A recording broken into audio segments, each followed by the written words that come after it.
Well, we're going to do a little bit of a right-hand turn, left-hand turn, a bit of a pivot now, and look at the issues around positive duty and workplace culture. Workplace sexual harassment and bullying cost the economy something like $3 billion every year. So with organisations bound by the positive duty to prevent and mitigate hostile work environments, what do employers and organisations need to consider? Your speakers for this discussion, please welcome Kate Jenkins, the former Australian Sex Discrimination Commissioner, Kelly Parker, Chief Executive Australia at Rio Tinto, Christine O'Reilly, Non-Executive Director of BHP and ANZ, and your moderator for this session, Kate Griffiths, Executive Manager, Research and Policy at ACSI. Thanks.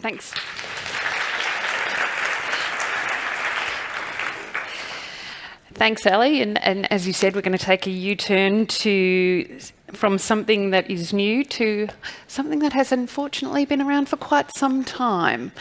Not the positive duty itself, because last year saw the introduction of the positive duty, which requires employers to take measures to eliminate, as far as possible, sexual harassment, hostile work environments, and a range of other poor behaviour. With sexual harassment alone conservatively estimated to cost the Australian economy $3.8 billion a year, let alone the human cost, the positive duty is a welcome step. But we're here today to discuss the practical implications. How do organisations go about implementing the necessary changes?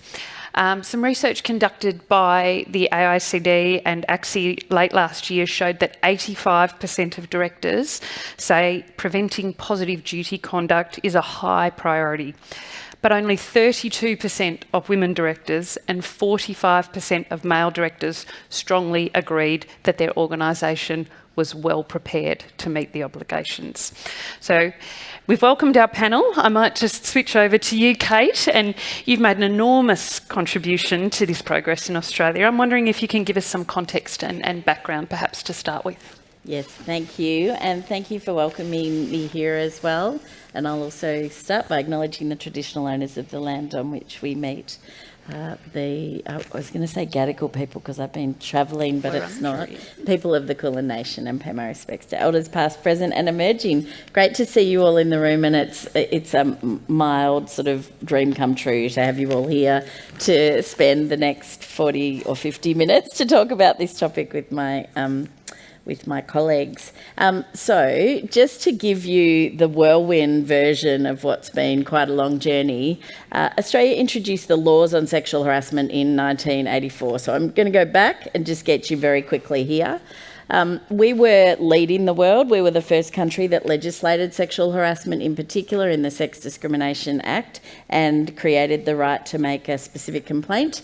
Just to super simplify it, the definition of sexual harassment hasn't changed much since that time, and it's basically unwelcome conduct of a sexual nature where it's reasonable the person receiving the conduct would be offended, humiliated and intimidated, and it happens at work.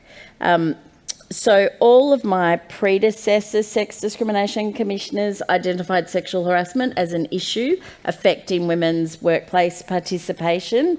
So it wasn't just me who came to this. Every single one of them, if you look through the annual reports, says this is a problem in workplaces. In 2003, Prue Goward started a tiny little survey. She did what you do at the Human Rights Commission, scraped together some money and did a telephone survey on the national prevalence of sexual harassment. And that survey is now a very significant survey. And in 2022, we delivered the 5th version of that. So about every 4 years, we get the information. In 2017, the Harvey Weinstein reporting internationally turned into a global Me Too conversation, and it landed in Australia with the opportunity with our next survey for the government to support us to do a fuller inquiry to look at solutions. And so Kelly O'Dwyer did support us and was the reason why we have that economic analysis of sexual harassment. She supported the Human Rights Commission, which I led, to conduct a national inquiry 18 months from 2018, we delivered our report on March 2020. The 5th of March, in fact, the last day before anything but COVID was on the parliamentary agenda. So if I go to the 2020 report, because this is a room full of people who've been in business for a long time, who know we've always not wanted sexual harassment to have occurred, who've probably been to a lot of training sessions on sexual harassment. So just to give you a super short version of what the inquiry found and why these changes are the changes they are. So the headline findings were that sexual harassment has a high prevalence. In particular, 1 in 3 Australian workers had been sexually harassed in the previous 5 years. That was similar finding in 2022. My aspiration is by 2026 it won't be still that high. We also got data on industry prevalence, and I'm really pleased. It's not a coincidence that we have voices from Rio Tinto and BHP on this panel, because in 2018, the mining sector was probably the sector that responded most instantly just to the survey results. It found that 40% of people in mining had experienced sexual harassment. Broken down, that was 32% of men and 74% of women. And in particular, BHP and Rio just immediately said we're in a world where we're trying to get women into our workplace. We know we're going to be more productive, and we've just realised that 3 out of our 4 women have experienced sexual harassment in the last 5 years. That's not the reporting stats, but that tells us something's going on. We found that in terms of reporting, less than 1 in 5 people will report sexual harassment. That number stayed pretty constant over the entire time we've done the survey. And I guess my headline I would say to you is the main job of the changes are not for you to increase reporting. The main job is for you to stop sexual harassment. So most of the briefings and executive masterclasses that I've been doing, this always comes up: how do we get more people to complain? And I will always answer, there's some things you can do to create a safe environment for complaint, but you need to be focusing on how to prevent. We looked at the cost. We also identified the drivers of sexual harassment. So one of the real light bulbs for me was that corporates, and I've been an employment lawyer for 30 years, and so I've been advising you along these lines. Corporates generally look at sexual harassment as a situation of individual misconduct. There's a high focus on discipline of the perpetrator, identifying who that person is, getting good evidence about them, determining whether you can sack them or not. And what we observed was most organisations were focused more on the response and then more on the discipline of the individual than on the systemic drivers causing it and on the welfare of the individual who might have experienced it. So the drivers we found were power imbalances, lack of accountability, and I hope I'm looking forward to hearing from the panel about that, gender inequality and lack of diversity. And then in each industry, we could identify there were specific risk factors, and it's well known that one of the pieces of work we did right after that was to look at Parliament House, and you can imagine the list of risk factors are quite long for Parliament House.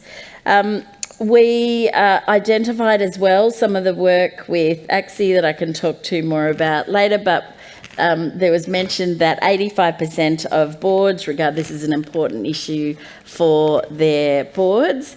The reality is in 2021, only 19% of the ASX 200 felt that this was a matter for the board. So I actually don't think you get a much bigger jump than 19 to 85%. So that's really already shown how much change has happened. So the recommendations in the 7 standards that were produced for the positive duty are about shifting your focus towards the things that you need to do to actually prevent sexual harassment, what you have probably been doing even when you don't know it, the things that you can do to show that it's not your fault when it happens. That's how the system had worked. There was no obligation on you to do anything, but if something went wrong, you could draw on a defence to say, look, we had a policy, things had happened. So those 7 standards are really actually quite straightforward. My fear is people think, because as happens, lawyers produce a lot of paper. They are 7 things that we say are the key things you should do. Number one, leadership. The second is about culture, knowledge. It's also about risk assessment, supports, reporting, and then evaluation and data collection. So the other thing I guess we found was the culture of secrecy around sexual harassment had worked against its prevention. So this idea that we don't want people to know this happened, or that we have non-disclosure agreements, that boards weren't getting information. I'm not saying you would tell a whole lot of personal details, but trend data that you get on a whole range of other things, but in particular safety, that's the sort of things that boards should be seeing, and that's the sort of things that actually staff should know about. It's a misleading impression that we don't have a problem here, but also staff also don't see what happens as a result. So they're kind of that's the overview, I guess, and I'm doing you a masterclass in like 30 seconds, so that's that's the fastest I've done. I guess the two or three things I would say are the standouts for me that are changes, or that would be the most important things you would do. You do need to look, you will have done a lot in the 7 standards, but in terms of prevention is engagement at leadership level, so looking at leaders, not just HR, managing this issue, and then looking at risk assessment, so just basically good governance on this as a risk. And on the response side, most of you will have policies and procedures in place. The most radical thing that the lawyers won't, have been directing you away from is what you should be doing is taking a person-centred, trauma-informed approach where the individual has agency. So your job is to focus on the safety and the needs of that person rather than your Rolls-Royce investigation to help your unfair dismissal when you maybe terminate the employment of someone who's harassed. So those are a few things. There's certainly a few things to think about in there. So I want to pick up on a couple of those themes, and we talked about the nature of the duty and, some statistics from research about board readiness. Christine, perhaps I can ask you and your view on this. Are boards and directors ready? Is there a single answer even to that? No, well, first of all, hello. Thanks for having me. No, I don't think there's a simple answer, and I don't think there's one answer. Clearly, it's proportionate and dependent on the industry in which you're in. If I think about my particular portfolio, I almost feel like I've got the bookends of where the companies are in how they are going to address this. I sit on 3-4 listed and one unlisted company. So on one end I have Stockland, who is absolutely starting their journey. They're currently having a look at all those hygiene factors. Do our processes and policies, how do they align with what's required under the law, and identifying the gaps and working out what they really have to do. In the middle, I guess I have ANZ, who as a bank, as a sophisticated organisation, of course has policies and processes and deals with things very well, but it's still a complex organisation with many different staff who undertake different roles. And an example there I would give is that we're scratching our heads a little bit about is we know what we control, or we have more oversight on those things we can control, but in a bank you have customer facing roles in a branch. What do we do? How do we protect our employees in respect to a toxic customer, for example? So those are completely new issues that we're grappling and tackling with. And I'm sure we're going to spend a bit of time talking about the mining industry, because that's clearly at the other end of the spectrum.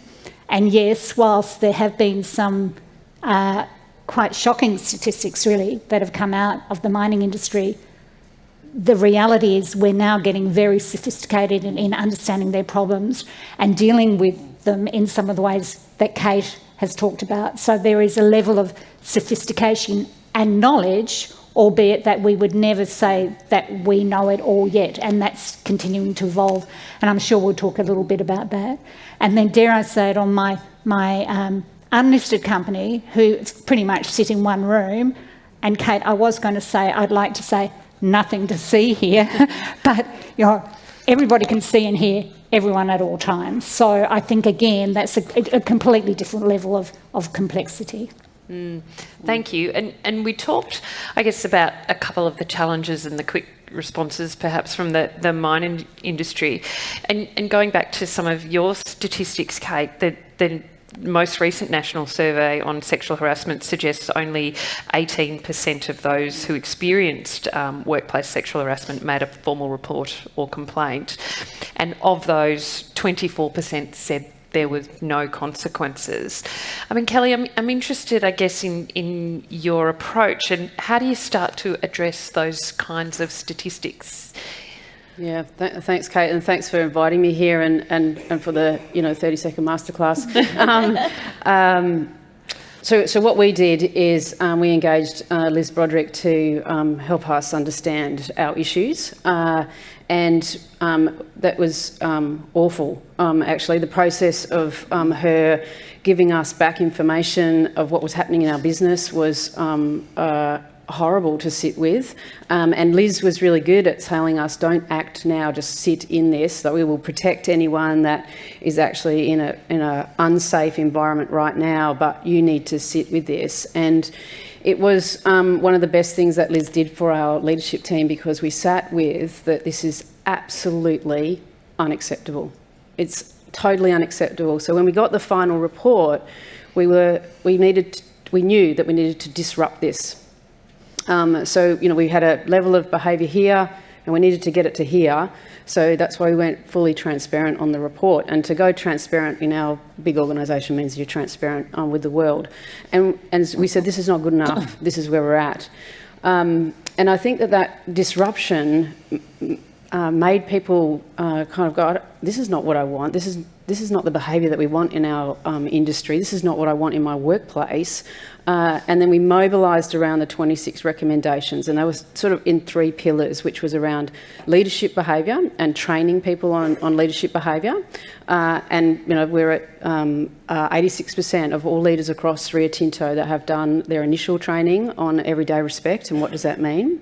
And lots of conversations now coming out about, well, what was I looking past? What was I condoning? Was I walking past something? Was it, the low level sexual jokes that are happening? Like, I've got to stop that now. Like this, there was absolutely people leaning into, what do I need to do differently?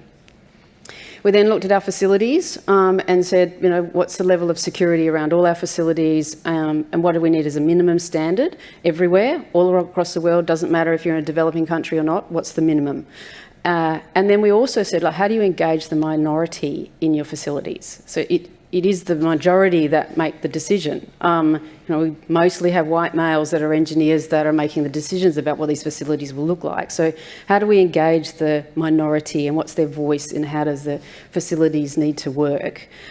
Which has been a really, really important process to engage our employee reference groups and our inclusion and diversity groups around how do our facilities, get tailor-made for you so that you feel safe. And then the third part to what Kate was saying is, what's the response? And we need to fundamentally change how we respond to people who were reporting. So we have what's called a care hub. Anyone that reports, the first thing is that they're believed, and that's what had to change straight away. There wasn't like, well, what's the evidence, and we're not sure about you. It's like, oh, I believe you, and what do we need to do to help you right now?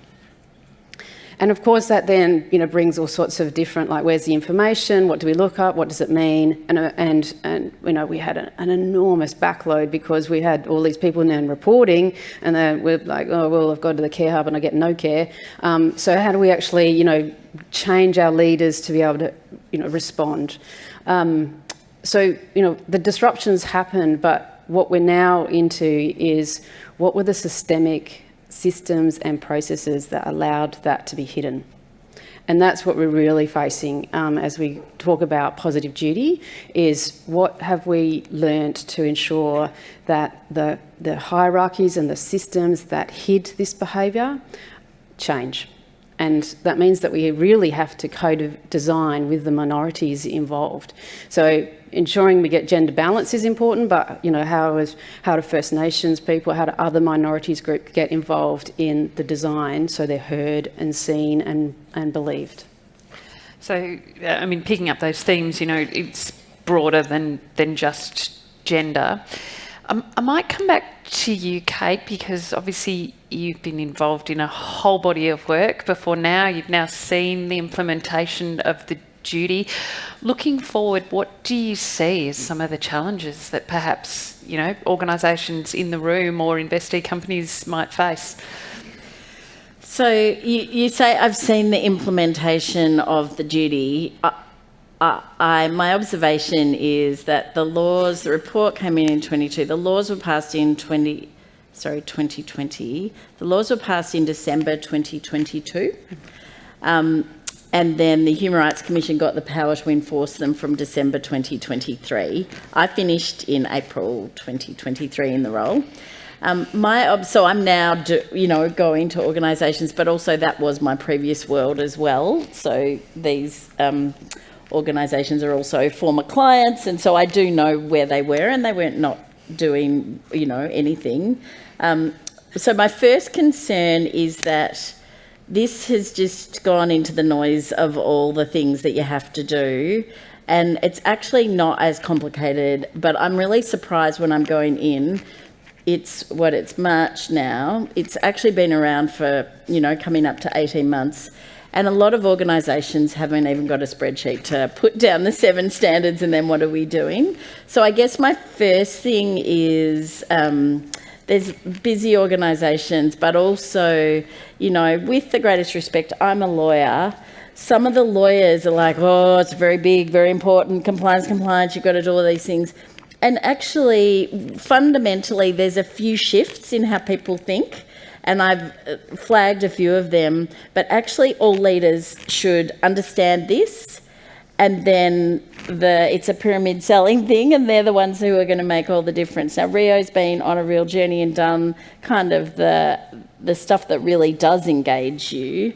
But actually, you don't have to do that. For now, the laws are here. So I guess my first concern is that if you ask in all your organisations or in the organisations you're investing in, what have you done and do you think you could show you're meeting the positive duty? It's not it's a change of the way of some fundamentals, but it's doing the right stuff rather than the busy stuff that was happening. There was definitely policies and training.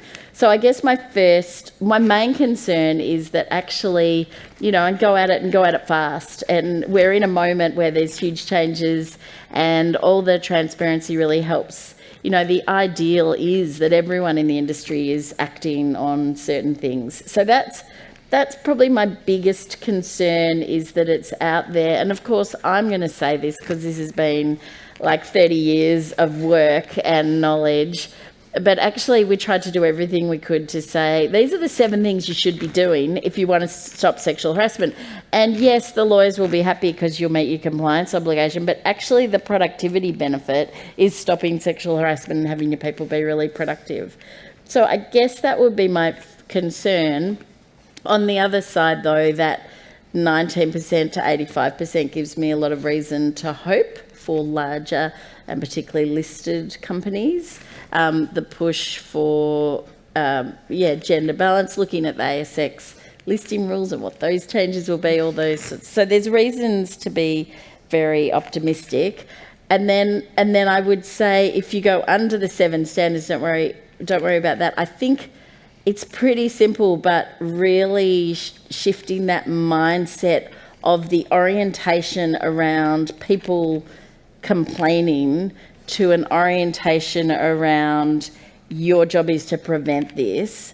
It's actually much harder. Like I've done all these talks, I'm doing speeches now, and I'll do all this on prevention, and people will say, what do I do when someone comes to me with a complaint? And I'm like, okay, I'll go through this, but probably speak to your HR people. But what are you doing to make sure people know what you expect? What are you doing to, don't wait for every 2 years when people... So the Respect at Work report actually tells you not that you're doing things wrong, but just what you should be doing, which is great. And then my fear is that it's just getting lost in the pile of compliance, spreadsheets.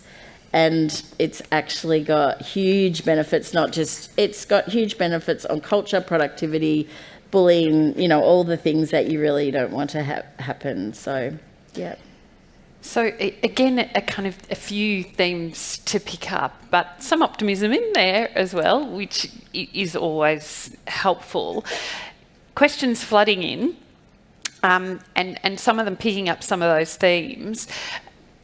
In terms of, what should directors be asking? What should investors be asking? What are the questions that really trigger that change from let's keep the lawyers happy to actually let's sort of look perhaps at the culture and change it in our organisation for the better? Perhaps Christine.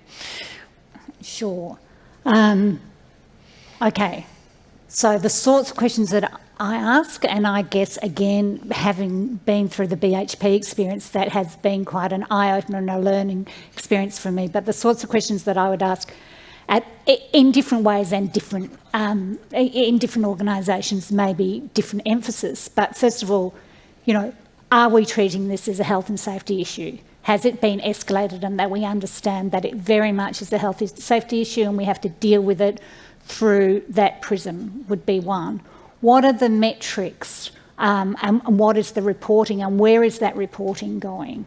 And those are, in some ways, the hygiene issues. And then thereafter, even when you look at the metrics, of course, you then have to interrogate and probe those metrics, because what do we know, whether or not, what does it mean and what should it look like, and all of those things, unless and until you get an understanding of that, you can't be satisfied that you're really getting to the nub of the problem. So particularly with reporting, well, the fact that we've got low reporting, is that a good thing or a bad thing? I mean, because there's two sides of the coin. There are people not reporting because, in fact, we've got a really healthy workplace and a great culture, or is it because there's fear of recrimination, there's fear of reporting, there's the processes are such that nobody wants to stick their head up above the parapet? So really getting underneath those types of issues is incredibly important. Often when I go out to see investors, some investors who are now really engaged on this issue, they say, but your metrics have gone up. You're telling us you're doing all of these things, but your metrics have gone up. And we say, well, actually, at this stage, that's a really good thing, because it means that people are prepared to report. And then, of course, the follow-up question is, so when does that flip? And, at this stage, I don't know when that flips, and I don't know what sorts of stretch targets we can put in place, because it is very much a learning experience as we go through this. The other questions I'd be asking is how do we triangulate what we're hearing and seeing? What are the culture surveys saying? What are the metrics saying? You can't look at this in isolation. This is very much a holistic approach. So again, what's our gender balance within the organisation? And within the organisation, it's terrific if you've got a gender balance, but are they in the leadership teams? Are they in the middle management teams? Are they out at the mine sites? Those things are incredibly important. And then I'd go into the what's your training like? What's your bystander training like? I mean, even at BHP, we did a board. I'll just spend a second on this, but we did a board exercise where we did spectrum of conduct training, which was exactly the same training that the rest of the organisation got. And in a very short, in fact, we were given a number of cases, but in one case, you had to get up and stand up, and you were given this case, and they said, stand on the line, yes, if that's okay, and that's acceptable in the workplace, and to this end, if it's not okay. Well, the board was spread over the line, which was, we're all sort of looking at each other and thinking this should be far simpler than what it was. But in this particular case, there was a scenario where somebody hugged somebody at work, and we have a director who's very much into the IT industry, and she was up here? And she said, of course, in the IT industry, everybody hugs and kisses at work. That's what we do. We had another director who was down at the other end who said, I would never hug anybody at work. An hour later, we went upstairs for a town hall. That person ran into an employee he used to work with for years and years. Guess what was the first thing that happened? A huge, great hug. And, of course, it was just such an eye-opener for us. So I just tell that story as an illustration, like this stuff isn't easy. Kate's already mentioned about the affected person. Let's make sure that our affected person and the way we deal with it is appropriate. Let's ask the questions. Again, in BHP, we've actually gone to Chile and walked through the process of what happens. And some of our learnings around that is the affected person doesn't report because actually what's going to happen is the person's going to get the sack. And they actually don't want that person to lose their job. They just want them to stop doing what they're doing. First of all, they want them to acknowledge what they're doing because they know that they've got no idea. They want them to acknowledge it, stop it, and then just let's get on with things. But don't report it because then that person will lose their role. So I'll stop in a sec, but I would say as a director then learn and evolve because this thing is just moving and we can get better all the time. Fantastic, thank you. Can I Please add to that, unless, and Kelly, we both probably want to add, because I think it's really great. I just thought I'd add because there's a couple of resources and I can see people in the room who particularly are involved with them. Catherine Bremer, I'm looking at you. So one of them is Chief Executive Women got together. When we did, so after... just to give some context, after the allegations about AMP came out and that the CEO had been appointed who had been found guilty of sexual harassment, AXI was one of the key reasons why that became discussed because investors said, hang on, what's going on? And staff did as well. That is not the only case of that kind of situation. So I'm at pains to say I'm in no way viewing AMP as the problem. I've been a lawyer for a long time. This is what's happened. But it was a major turning point for boards, for listed companies to see that and watch it and start boards to think about it.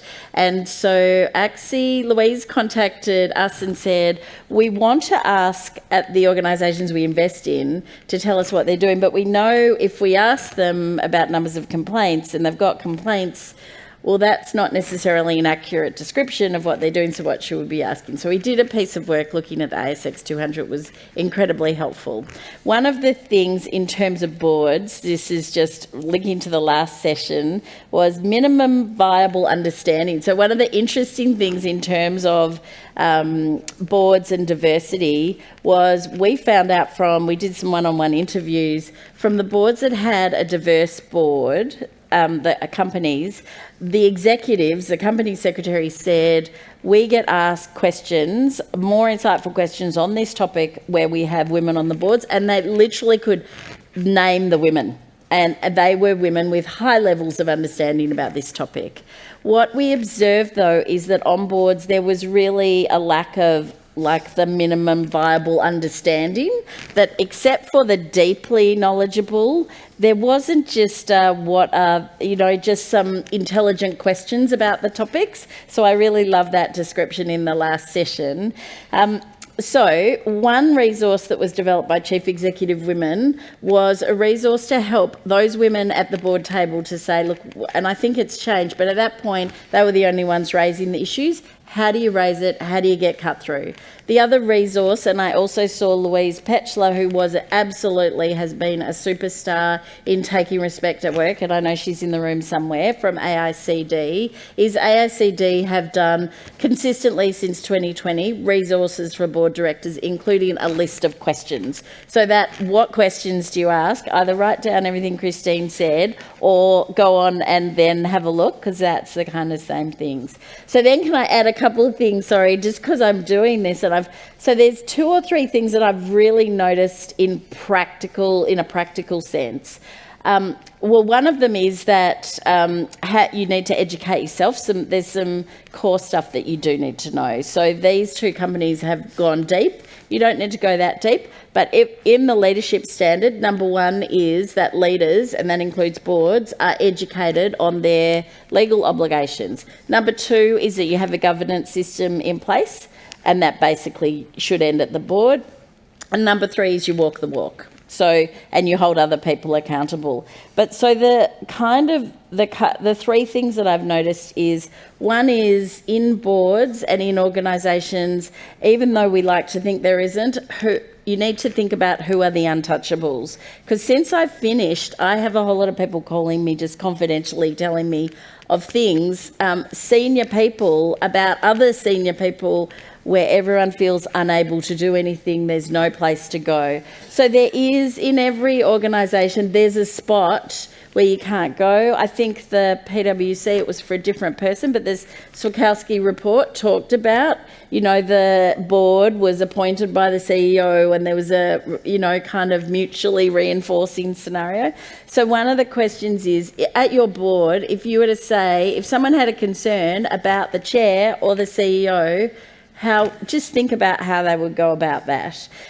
Related to that, then, I think boards, I hope, wargame around a range of things, but in my entire professional career, usually the first time the board deal with a really sticky sexual harassment case is the first time they've really talked about it. And so once you're thinking about John, who's got 4 children, and this will be really sad if this happens, you're not thinking in quite the right way. But when you get issues, if you think about, here's 3 scenarios that might happen.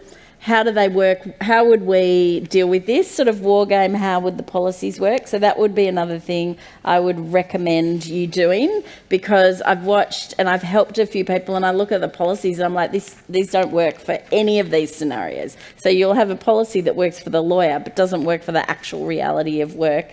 And then the last, which Christine's talked about, is reporting up and data. You need the insights with the data, and I don't think you can expect that the board directors are the ones to process the data into the insights. So you do need some help in the organisations to make sure, because this is a constant for everything, is I get a whole lot of stuff, I just don't know what it means. So I think we could end up there very soon on this, that in fear, people are shooting up a whole lot of stuff. Here's some culture surveys and some exit surveys, and we've got, security entrance things and how much alcohol's at this, and you're like, oh my gosh, just tell me what I need to know.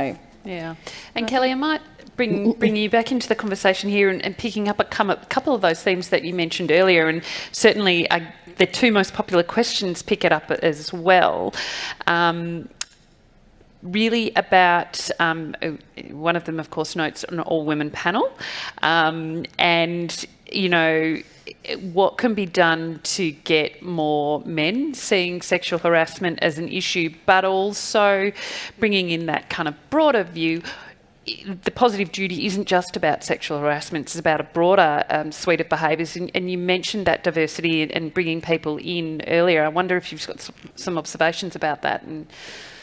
Yeah, I think sort of one of the things that we certainly I reflected on is the mining industry is really good at trying to prevent injuries, and that we do bow ties, where you look at what do you do to prevent, what do you do once the incident's happened.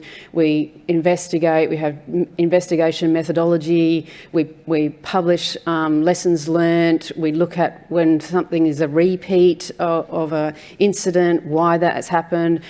We don't blame a person that's involved in a vehicle incident. We find out, like, how were they tired, was the vehicle okay, what was the system in place. We look at all of these things in the bow tie, and we said this is exactly the same. This is actually our strength of what we do, and we need to apply this into psychosocial incidents. And so what we are doing is going through those bow ties with our leaders of saying, what is the things that prevent an incident occurring? And this is where we're really uncovering all those systems that has allowed this behaviour to occur, this really disrespectful behaviour to occur. And then what do you do when an incident has happened? And I think that bringing it back into our safety framework and our language has allowed multiple leaders to make this work, because it's something that's very familiar, and leaders know how to drive safety, so they're just like, okay, we'll just add this to my toolbox of this is what I now need to do. And it allows us to report differently. So yes, we report about culture into our people and REMCO, and into our board, every board meeting, but now into our sustainability committee, we're talking about what's in our safety data and what are we learning, because we've got a very strong feedback mechanism around learning in physical incidents or process safety incidents, major hazards. So this is a learning process, and we have started to see different behaviour taking shape in our business and different reporting up into our board. So our directors get different information from different mechanisms. So, so certainly, you know, how do we build on that strength was when we really saw the uptick for our leaders who know how to do this stuff. They can apply it. Yeah, so, and we've talked a lot about that kind of internal reporting and creating that, you know, that sense of ability to report internally. I mean, what about external reporting? I noticed, for example, you know, BHP makes some certain disclosures about incidents, etc. There's now a similar recommendation in the consultation draft that's currently out on the ASX corporate governance principles. I mean, what kind of, why do you do that kind of disclosure? Christine. So